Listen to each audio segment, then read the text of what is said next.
તો આ તરફ વાત કરીએ રાજકોટની બેંકમાંથી ગોલ્ડ ગાયબ થવાના મુદ્દે હાઈકોર્ટનો ચુકાદો।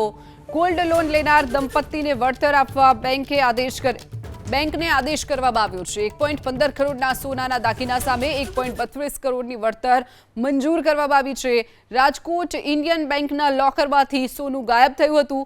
દંપતીએ સોના પર લોન લીધી હતી તેવું પણ સામે આવ્યું છે। ઓક્ટોબર 2025માં ગોલ્ડ લોન રિન્યુ સામે લોકરમાંથી સોનું ગાયબ થઈ ગયું હોવાની માહિતી બેંકે હકારાત્મક વલણ ન દાખવતા દંપતીએ કોર્ટમાં અરજી કરી હતી અને કોર્ટે હવે બેંકને જે વળતર ચૂકવવા માટેનો આદેશ કર્યો છે।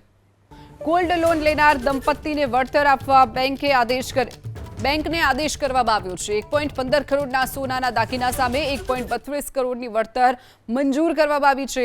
રાજકોટ ઇન્ડિયન બેંકના લોકરમાંથી સોનું ગાયબ થયું હતું।